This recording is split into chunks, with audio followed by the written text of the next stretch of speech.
नमस्कार। मैं doctor Ramanivas Sharma Raman YouTube channel पर सभी लर्नर्स का, सभी व्यूवर्स का बहुत बहुत स्वागत। बच्चों, आज के इस सेशन में जो हमने साइंस और टेक्नोलॉजी का कॉम्पिटिटिव सेशन ये शुरू किया है, इसमें बायोलॉजी के इस सेशन में क्लासिफिकेशन के इस तीसरे पड़ाव पर, तीसरे और चौथे, हमारे ख्याल से ये चौथा पड़ाव होगा, और पार्ट 4 पर आज हम प्रोटिस्टा के बारे में बात करेंगे। इसके पहले हमने मोनेरा और उसके पहले हमने R.H. बिटकर के द्वारा दिया गया क्लासिफिकेशन की शुरुआत, उसके हिस्टोरिकल बैकग्राउंड की बात की है। और आज के इस सेशन में हम प्रोटिस्टा पर आपको महत्वपूर्ण सवालों से जोड़ने वाले हैं। तो शुरुआत करते हैं प्रोटिस्टा से। प्रोटिस्टा एक किंगडम, जैसे मोनेरा था ऐसे ही प्रोटिस्टा। प्रोटिस्टा किंगडम आपको याद होगा, प्रोटिस्टा किंगडम जो है ये दूसरा किंगडम है। इसके पहले R.H. बिटकर ने 5 किंगडम क्लासिफिकेशन दिया था 1969 में, और उन्होंने बताया कि संसार के जो जीव जगत हैं उनको 5 किंगडम में बांटा जाएगा, जिसमें पहला था मोनेरा, दूसरा था प्रोटिस्टा, फिर इसके बाद फंजाई, फिर प्लांट और फिर एनिमल, इस तरह से 5। आज दूसरे की बारी है। आज हम दूसरे प्रोटिस्टा किंगडम पर को पढ़ेंगे और देखेंगे कॉम्पिटिटिव सवाल इन पर कैसे बने। तो प्रोटिस्टा किंगडम की शुरुआत में पहला पॉइंट, प्रोटिस्टा किंगडम के बारे में संपूर्ण जानकारी या इसकी एनालिसिस किस वैज्ञानिक के द्वारा की गई। तो सबसे पहले यही पहला पॉइंट लिखते हैं कि इस किंगडम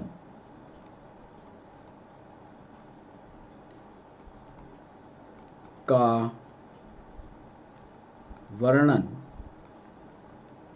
1886 ईस्वी में,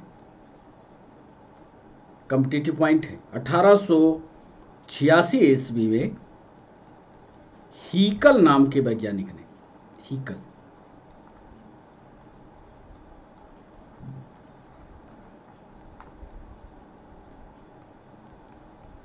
ने किया था। ये पहला पॉइंट, हीकल नाम के वैज्ञानिक ने किया। अब इस प्रोटिस्टा किंगडम में कौन कौन से जीव या जंतु आते हैं, दूसरा पॉइंट ये तैयार करते हैं। इसमें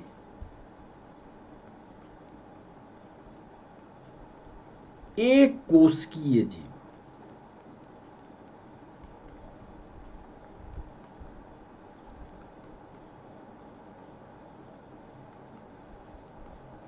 या यूं कहें यूनिसेलुलर,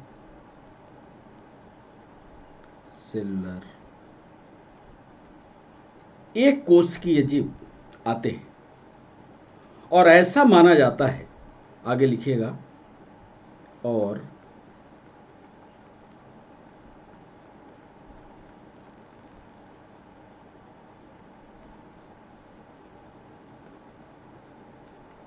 ऐसा माना जाता है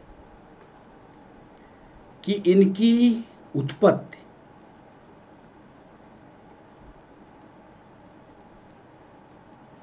इनकी ओरिजिन 1000 मिलियन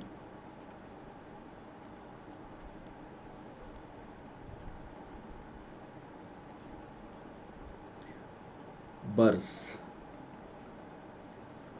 पूर्व हुई थी। ये महत्वपूर्ण पॉइंट ध्यान रखिएगा। प्रोटिस्ट में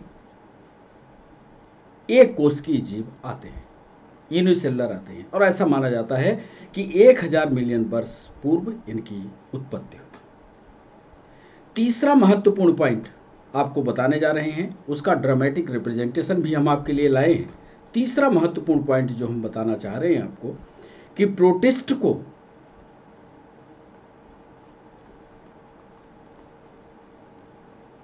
प्रोटिस्ट किंगडम को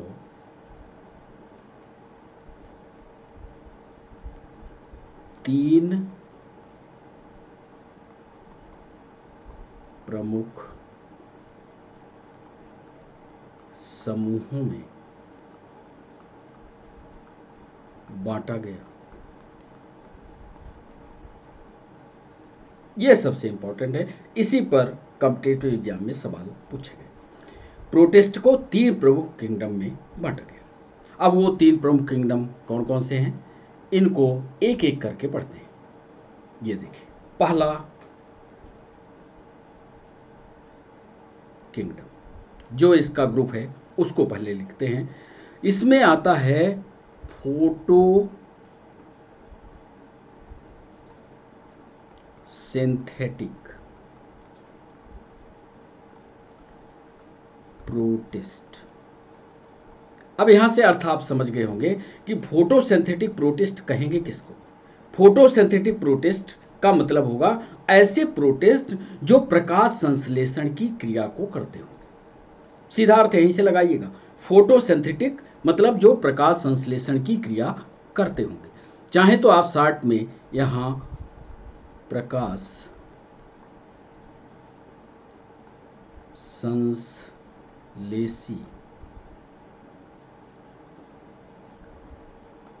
प्रोटिस्ट लिख सकते हैं, एक ये। दूसरा डिकम्पोजर प्रोटिस्ट।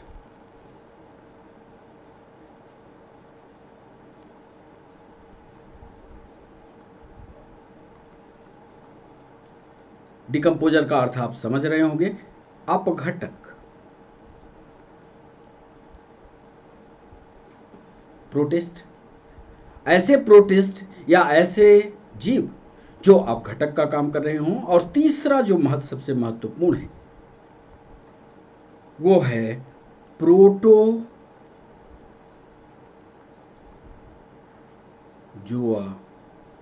प्रोटिस्ट। ऐसे जीव जो प्रारंभिक जीव हों या इस संसार में पहले आए हों। तीनों इसके प्रमुख ग्रुप होंगे। प्रोटिस्ट में तीन तरह के जीव आएंगे, फोटोसिंथेटिक प्रोटिस्ट, डिकम्पोजर प्रोटिस्ट और प्रोटोजोआ प्रोटिस्ट। इनके बारे में थोड़ा थोड़ा एक एक लाइन उसी के साथ चाहे तो आप लिख लें, और इसमें लिख लीजिएगा कि इसमें एल्गी आएंगी। क्यों एल्गी आएंगी? क्योंकि ये प्रकाश संश्लेषण की प्रक्रिया कर लेती हैं, इसलिए इसमें एल्गी आएंगी। एल्गी आते हैं, एल्गी आते हैं और ये फोटोसिंथेसिस की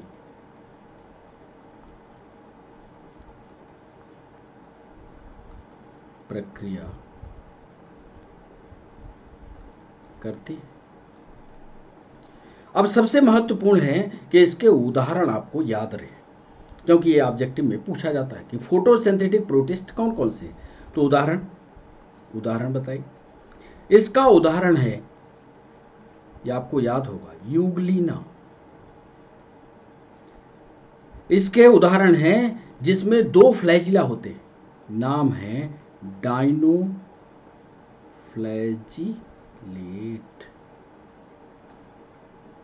चलिए दो उदाहरण ही आपके ऑब्जेक्टिव में पूछे गए, दोनों उदाहरणों को हमने शामिल कर दिया, यूग्लिना और डाइनोफ्लैजिलेट। अब डिकम्पोजर प्रोटिस्ट कौन कौन से होते हैं?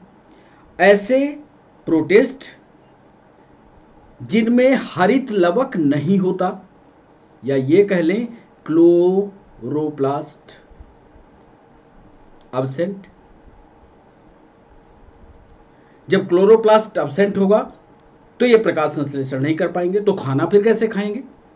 तो ये सड़ी गली चीजों पर जा करके और उसका डिकम्पोजिशन करते हैं, वहां से ऊर्जा लेते हैं। समझ लीजिएगा और ऐसा लिख लीजिएगा, लिख नहीं रहे हैं हम। आप को जब आप नोट्स बनाइए तो इसको सिस्टमेटिक क्रम में जितना हम बोलते हैं उतना लिखते चलिएगा, ताकि आपको भविष्य में याद रहे। क्लोरोप्लास्ट इसमें अब्सेंट होता है। और इसका उदाहरण एग्जाम्पल लिखिएगा, स्लाइम मोल्ड्स। अभी सबके चित्र हम आपको दिखा देंगे तो आपको जल्दी याद हो जाएगा। सभी चित्र हम लाए हैं, सबको दिखाएंगे। अब प्रोटोजोआ प्रोटिस्ट, इसमें जरूर लिखिएगा कि ये दुनिया के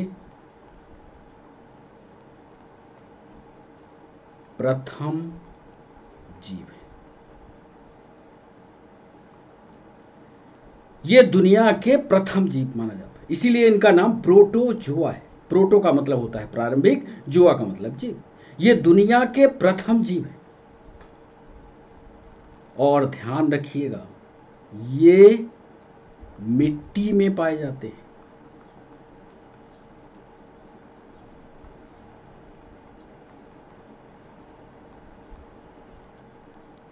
और इसका उदाहरण यदि आपसे पूछा जाए तो आप लिखिएगा अमीबा, आप लिखिएगा पैरामीशियम।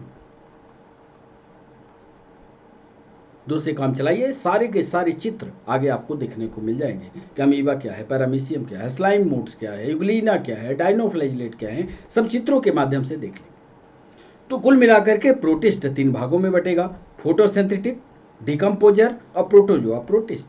फोटोसिंथेटिक जो होंगे इसमें प्रकाश संश्लेषण की क्षमता होगी और इसका उदाहरण होगा यूग्लिना। डिकम्पोजर्स जो होंगे ये सड़े गले कार्बनिक पदार्थ से अपना भोजन ग्रहण करेंगे, स्लाइम मोड्स इसमें आएंगे। और प्रोटोजोआ प्रोटिस्ट में अमीबा और पैरामीशियम होंगे, ये दुनिया के प्रारंभिक जीव।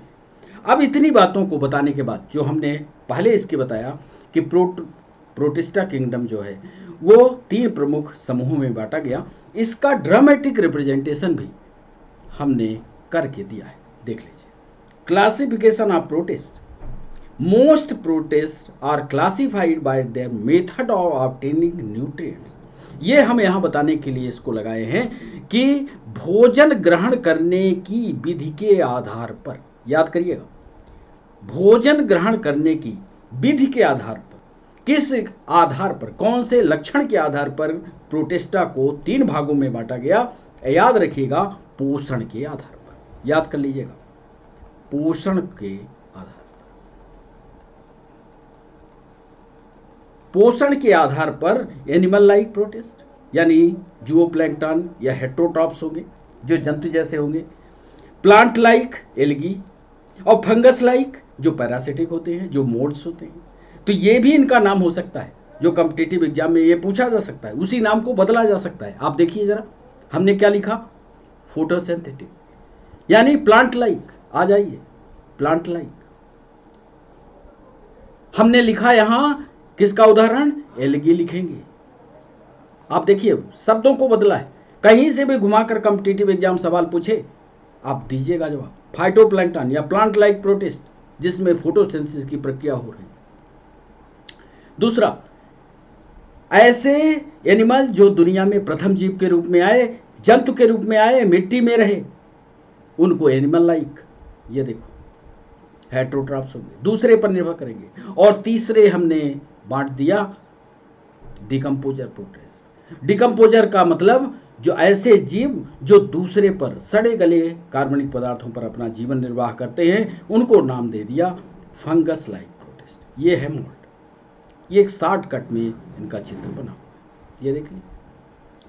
तो इस तरह से जब आप पढ़ेंगे, बदले हुए नामों को पढ़ेंगे, तो आपकी तैयारी गंभीर रूप से हो जाएगी। तो इस तरह से इस चार्ट का भी उपयोग करिएगा। इस चार्ट के आधार पर भी चाहें तो आप लिख सकते हैं। ये हमने आपको अपनी भाषा में, सरल भाषा में करके बताया, फोटोसिंथेटिक, डिकम्पोजर और प्रोटोजोआ प्रोटिस्ट। चाहें तो आप इसको इस भाषा में भी लिख सकते हैं, दोनों भाषा आपके लिए हैं, आप अपनी भाषा का इस्तेमाल करके लिख सकते हैं।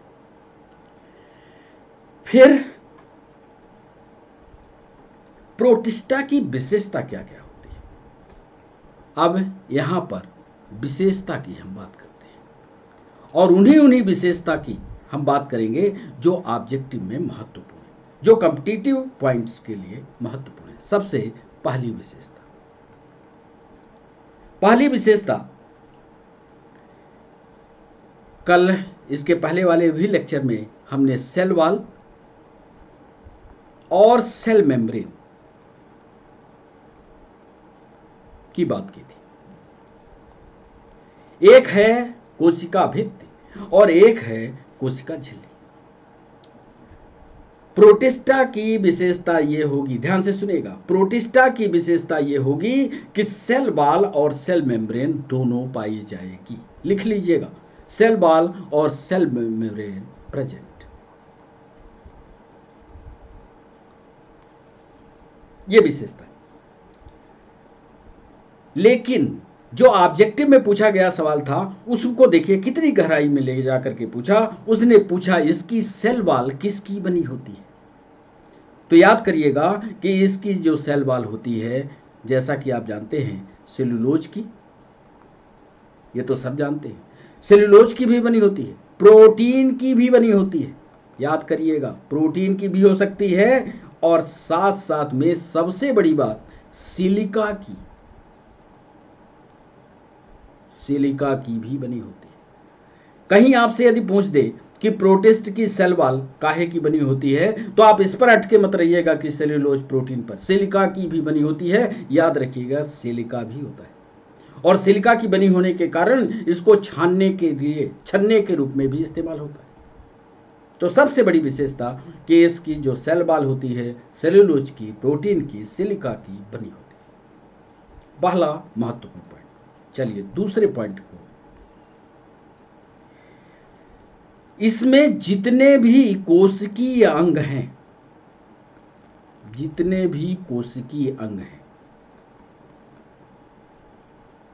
यानी सेल ऑर्गेनेल्स।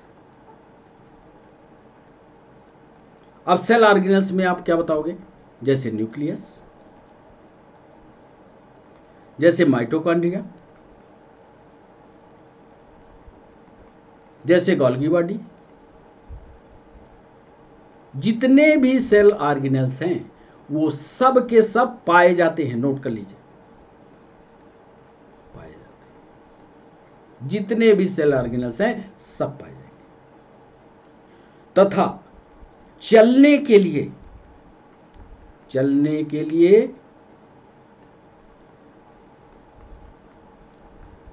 भोजन पकड़ने के लिए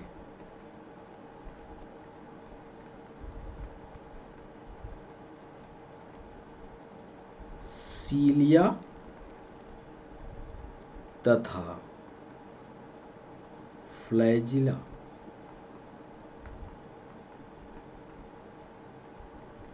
पाए जाते हैं। बड़ा इंपॉर्टेंट पॉइंट, यहीं से सीलिया और फ्लैजिला मिले। मतलब प्रोटिस्टा में आए, मुनेरा में नहीं थे, प्रोटिस्टा में आए तो सीलिया और फ्लैजिला मिले। वहां भी आपको याद होगा जब बैक्टीरिया बता रहे थे तो उसमें सेल ऑर्गेनेल्स नहीं थे, कोशिकीय अंग नहीं थे, सब कुछ साइटोप्लाज्म में बिखरा हुआ पड़ा था। लेकिन बॉडी को चलाने के लिए बाहर छोटे छोटे सीलिया या एकाक फ्लैजिला भी मिले थे, लेकिन सेल ऑर्गेनेल्स नहीं थे। याद रखिए, 3 तरह के जीव हम इसको क्लास में बांटा। तो एक इसमें फोटोसिंथेटिक प्रोटिस्ट था। तो ऐसे जीव, ऐसे प्रोटिस्ट जो खाना खुद बनाते हैं, उसके लिए एक विशेषता होगी कि इसमें फोटोसिंथेटिक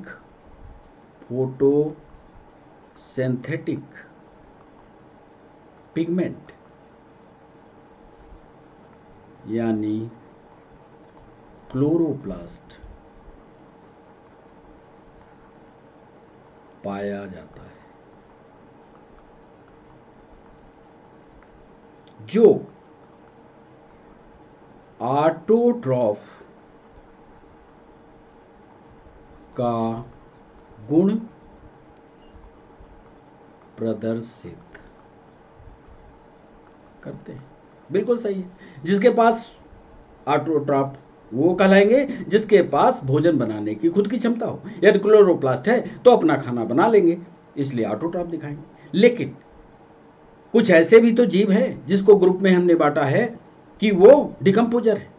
तो दूसरे पर आश्रित हैं। तो ये ऑटोट्रॉफ भी का गुण दिखाएंगे और हेटेरोट्रॉफ भी दिखाएंगे। आगे चौथा पॉइंट जोड़िएगा कि कुछ प्रोटिस्ट हेटेरोट्रॉफ्स या विषम पोषी इसको कह सकते हैं, विषम पोषी का गुण दिखाते हैं।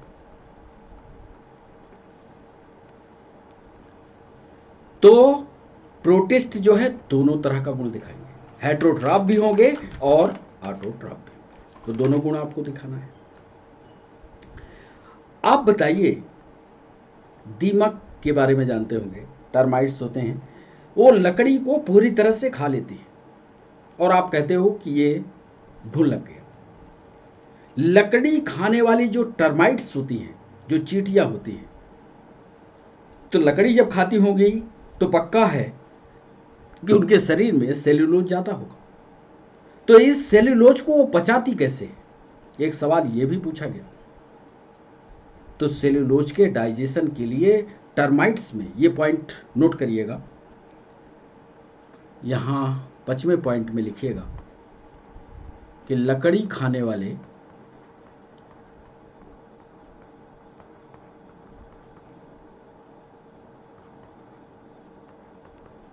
टर्माइट्स में सेलुलोज पाचक एंजाइम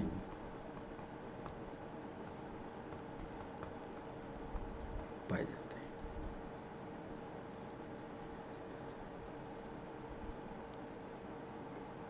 और इसके आगे और सवालों को डिस्कशन करें, उसके पहले इधर की बात आपको बता दें। एनिमल लाइक प्रोटिस्ट आपने देखा, कौन कौन से एनिमल लाइक प्रोटिस्ट होते हैं, जैसे यूग्लिना, डायनोफ्लैजिलेट और स्लाइम मोल्ड्स, अमीबा, पैरामीशियम। इनकी संरचना कैसी होती है पहले ये दिखा दें आपको। ये दिखाने से पहले ये पॉइंट आपको बता दें, 6वां पॉइंट, लाल ज्वार देखे हैं, ज्वार बाजरा जानते होंगे, गेहूं से मिलता जुलता। लाल ज्वार जो होता है, लाल ज्वार जानते होंगे, लाल ज्वार, ये लाल ज्वार होता कैसे है? ज्वार दो तरह का होता है, एक ब्राउन कलर का होता है और एक लाल लाल दिखता है। ज्वार का जो ऊपर वाला हिस्सा देखा होगा आपने, तो लाल ज्वार गानी अलेक्स, नाम नोट करिएगा, गानी अलेक्स,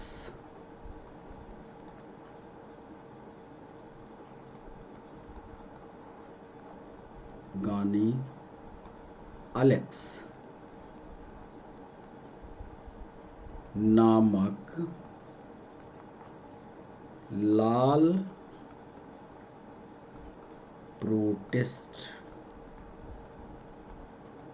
के कारण होता है। पढ़ लीजिएगा इसको।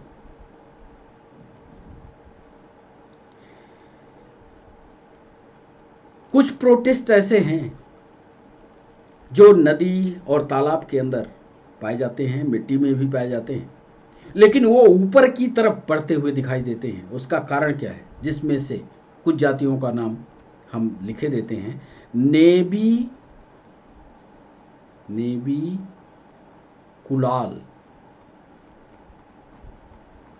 एक प्रोटिस्ट है, नेवी कुलाल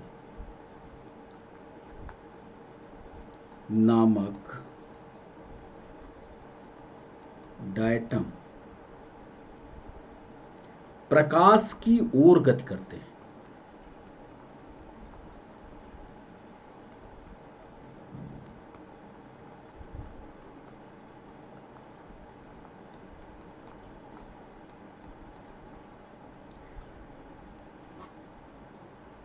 प्रोटिस्टा में इसके अलावा आपको पता है कि अमीबा आता है, आगे हम चित्र उसको दिखाएंगे आपको। तो अमीबा से क्या होता है, कौन सा रोग, इस पर कॉम्पिटिटिव एग्जाम में पूछा गया है सवाल। तो अमीबा से याद रखिएगा, अमीबा से डायरिया होता है। प्लाज्मोडियम से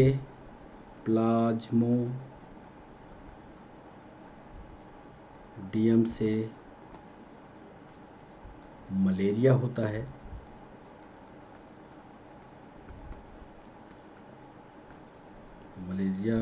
है। तथा ये कई बार सवाल कॉम्पिटिटिव एग्जाम में पूछा गया, तथा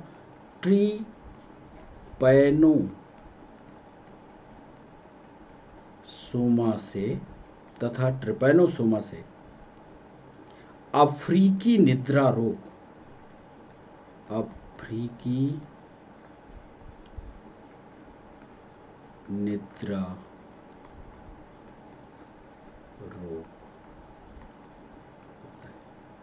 ये तीनों सवाल पूछे गए। अमीबा से डायरिया, प्लाज्मोडियम से मलेरिया तथा ट्रिपैनोसोमा से निद्रा रोग होता है। तीनों सवाल पूछे गए हैं, तीनों एक लाइन में, याद रखिएगा। और 9वां एक महत्वपूर्ण पॉइंट आपको बता दें, कुछ प्रोटिस्ट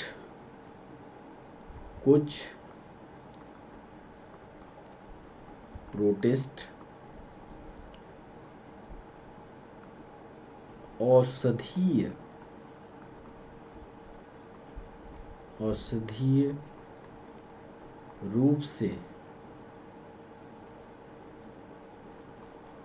उपयोग में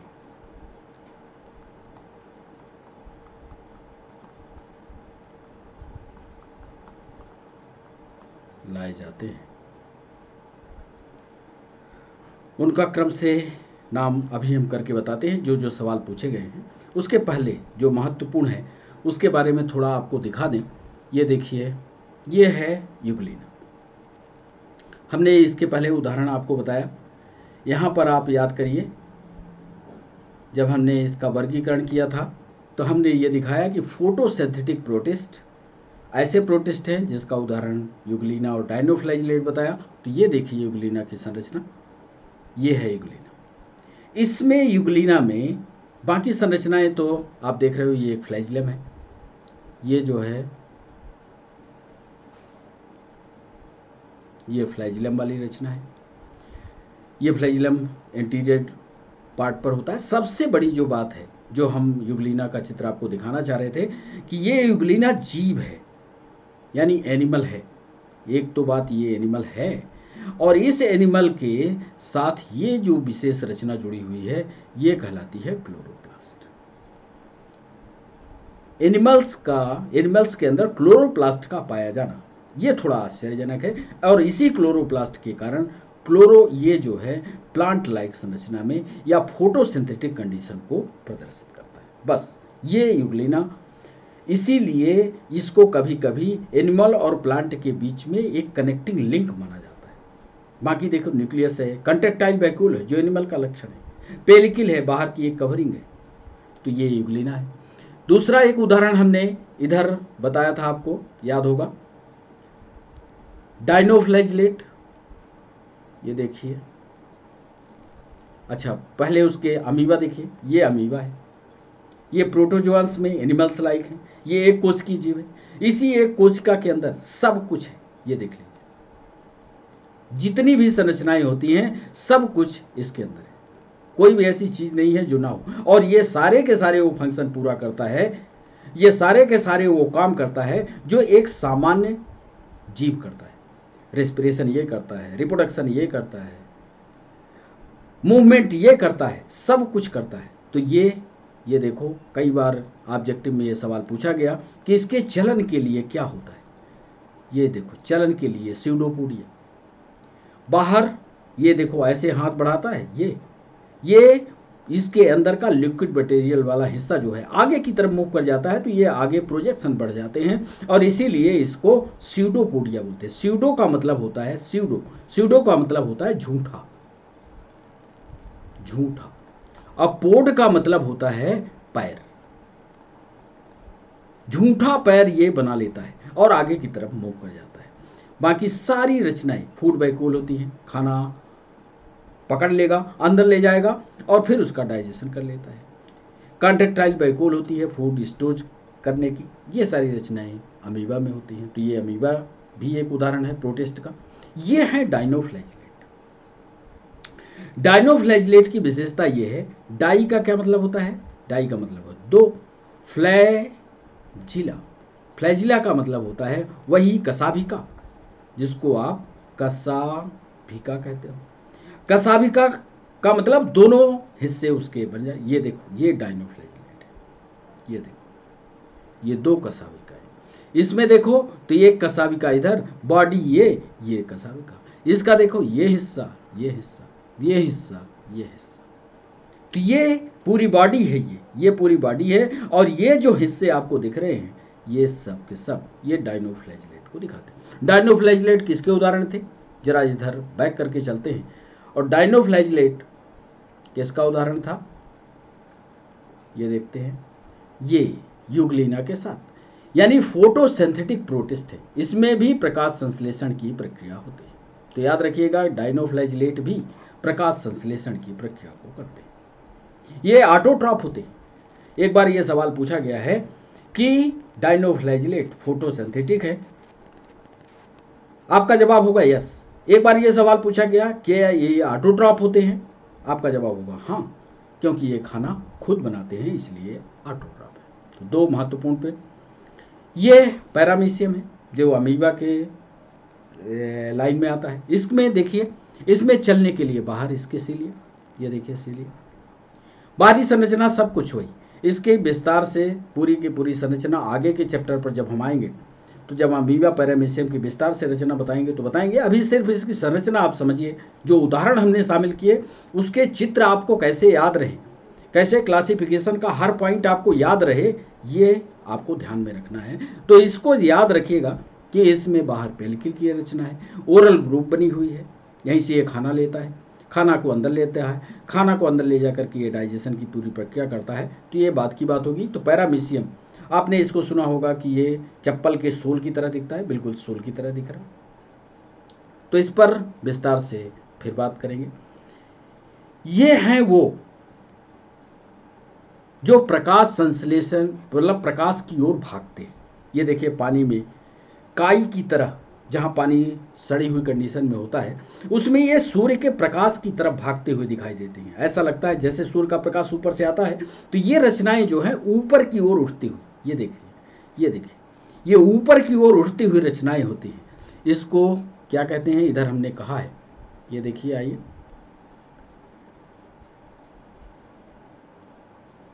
नेबिकुलाल, नेबिकुलाल नामक डायटम प्रकाश की ओर गति करते हैं।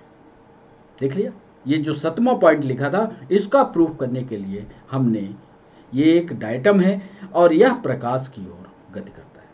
ये पानी वाली एरिया में, पानी वाली एरिया में है ये, और ये पानी जो रुका हुआ स्टेबल वाटर है, ये हमेशा प्रकाश की ओर मूवमेंट करते हैं। तो ये नेबिकुलम वाली है।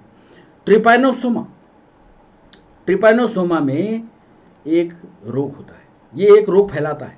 ये ट्रिपैनोसोमा निद्रा रोग के लिए जिम्मेदार है। तो ये ट्रिपैनोसोमा ये इस तरह की संरचना वाला होता है। इसमें भी एक फ्लैजिलम वाला हिस्सा होता है। ये अटैच्ड फ्लैजिलम और लगे होते हैं। कैसे तैरता है, कैसे पानी में रहता है, कैसे इन्फेक्शन करता है, इसकी बात में जानकारी बताएंगे आपको। कुल मिलाकर के अभी आप ये समझ के चलिएगा कि ट्रिपैनोसोमा जो है वो निद्रा रोग के लिए जिम्मेदार है और प्रोटोजोआ वाले हिस्से में आता है। तो ये ट्रिपैनोसोमा, इसके लिए, इसके बाद वो महत्वपूर्ण चीजें हम आपको बताना चाहते हैं कि ऐसे प्रोटिस्ट जो औषधीय उपयोग के लिए आवश्यक है, उनका नाम बता करके फिर सेशन का समापन करेंगे। तो आइए, प्रोटिस्ट औषधीय उपयोग में कौन कौन से आते हैं। तो ये पहले हेडिंग बना लें, औषधीय, ये सवाल पूछे गए हैं, औषधीय उपयोग वाले प्रोटिस्ट। सबसे पहले लैमिनेरिया, नोट करिएगा, लैमिनेरिया,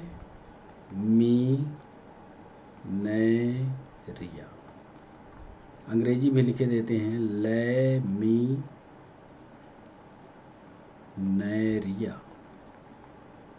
आगे लिखिएगा, यह प्रोटिस्टा कुल का महत्वपूर्ण जीव है, जिसमें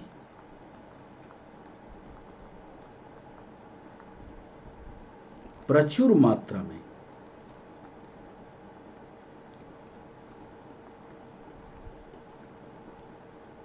सोडियम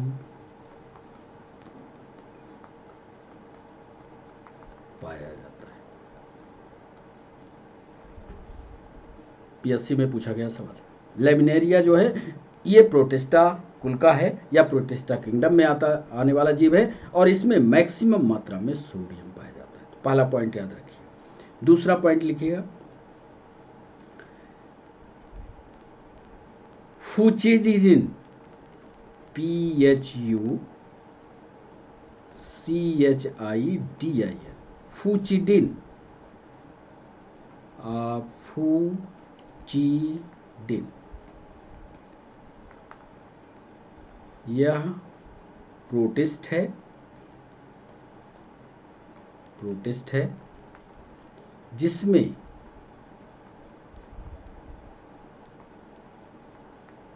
प्रचुर मात्रा में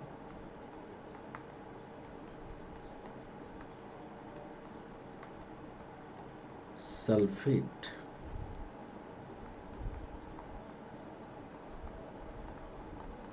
पाया जाता है, अर्थात सल्फर की मात्रा पर्याप्त।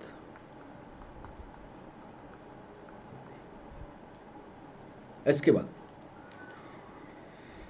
जितनी भी एल्गी है, उनकी एक विशेषता है कि उसमें हिपैरिन सर्वाधिक मात्रा में होता है। नोट करिएगा,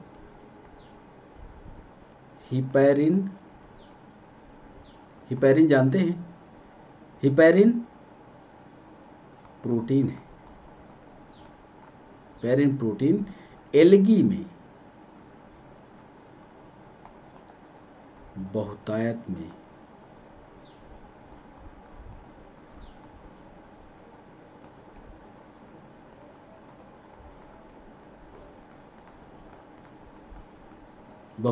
पाया जाता है। तो ये एल्गी की विशेषता होगी। ये सारे पॉइंट्स आपको याद रहने चाहिए। लग रहा होगा कि आपको कठिन है, लेकिन जब ये हमारे चैप्टर्स खत्म होंगे तो हम इस पर आपसे सवाल भी बनाएंगे और सवालों को पूछेंगे भी। तो इसलिए हर पॉइंट को ईमानदारी से पढ़ के याद करके रखिएगा। सोडियम, पोटेशियम और आयोडीन 4 चीजों का स्रोत कैल्प प्रोटिस्ट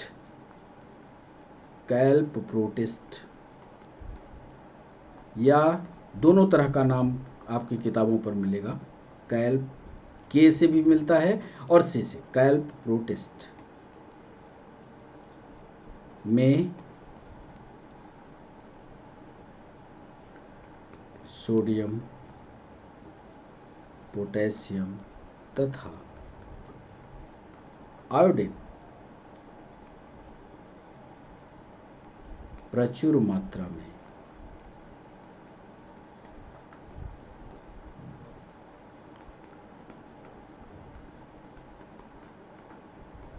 पाया जाता है। और एक तो और बड़ा इंपॉर्टेंट है, जिसको अंतरिक्ष में यात्रा करते समय ले जाते हैं, अक्सर ऑब्जेक्टिव में पूछा गया है। हिंदी में पहले उसका नाम लिखते हैं क्लोरेला। क्लोरेला, ये एक एल्गी है, क्लोरेला एल्गी है। और इसका उपयोग, एक सवाल पूछा था यूपीएससी में कि जैविक अनुसंधान में किस एल्गी का इस्तेमाल होता है, तो क्लोरेला एल्गी का उपयोग जैविक अनुसंधान में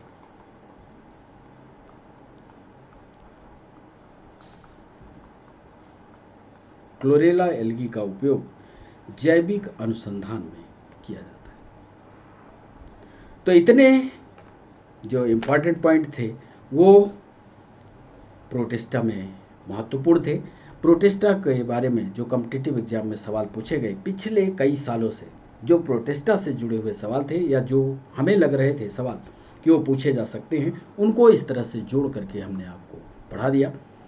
अब यदि आपके कोई और सवाल प्रोटिस्टा से जुड़े हुए आते हैं तो आप हमें कमेंट बॉक्स में ज़रूर लिख करके पूछा करिए, लिख करके बताया करिए। पढ़ने के बाद आप अपने रिएक्शन को कमेंट बॉक्स में डाला जरूर कीजिए, ताकि हमको लगे कि जो हम आपको पढ़ा रहे हैं, जो हम आपको दे रहे हैं, उससे आपका फ़ायदा हो रहा है कि नहीं हो रहा। भले आप हमसे जुड़े हुए हों या आप ना जुड़े हुए हों, लेकिन कमेंट बॉक्स में लिखा जरूर करिए कोई भी ऐसी बात जो इसमें हो सकता है कि सारी चीज़ें सही ना हो।